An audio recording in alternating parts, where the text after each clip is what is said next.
Rise and shine mga ka-RSP, narito na po ang araw-araw na inaabangang mga gabay, patnubay, paalala at prediksyon ni Master Hans Kua ngayong araw ng Biyernes, May 23, 2025. Sa mga pinanganak ng Year of the Rat, matulog ng maaga para mas productive sa susunod na araw.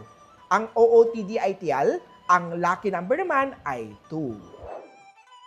Kay Ox naman tayo, focus sa self-improvement para sa mas magandang future. Ang lucky number mo ay 1. Lucky color mo naman today ay pink. Punta naman tayo kay Year of the Tiger. Mahalaga ang space sa isang relasyon. Bigyan din ng oras ang sarili ng bawat isa. Burgundy ang lucky color. Number 5 naman ang swerte kay Year of the Tiger.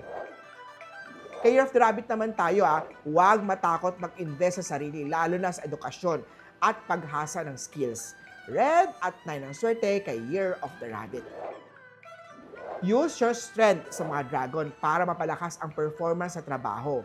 Magsuot ng something salmon. Number 6 naman ang swerte kay Year of the Dragon. Kay Year of the Snake naman tayo, iwasan ang paggastos ng higit pa sa kinikita.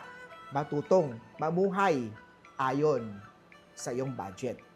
Ang maswerteng kulay ay green. Number 8 naman ang swerte kay Year of the Snake. Kay Year of the Horse naman tayo, iwasan ang procrastination. Unahin ang mga importanteng gawain. Ang maswerteng kulay kay Horse ngayong araw ay peach. Maswerteng number naman ay 7. Punta naman tayo sa mga pinanganak ng Year of the Goat. Maging conscious sa diet at kinakain. Iwas-iwas tayo sa sobrang matamis o sobrang maalat. Ang sobra ay hindi okay. Purple at 4 ang swerte kay Year of the Goat. Punta naman tayo kay Year of the Monkey. Huwag sirain ang trust sa isa't isa dahil ito ang pundasyon sa mas matibay na pagsasamahan. Azure, ang lucky color. Number 2 naman swerte kay Year of the Monkey. Para naman sa Year of the Rooster, mas maging creative at resourceful para sa pag-uunawaan sa trabaho upang mapansin ang iyong galing. Olive at 5 ang swerte kay Year of the Rooster.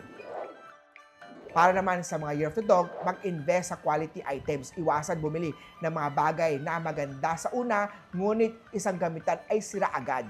Maroon at 9. Punta naman tayo kay Year of the Piggy. Love is not about material things. Ang love ay tungkol sa oras, tungkol po yan sa effort na binibigay ng bawat isa. Mint ang maswerteng kulay at 6 naman ang swerte number kay Year of the Piggy.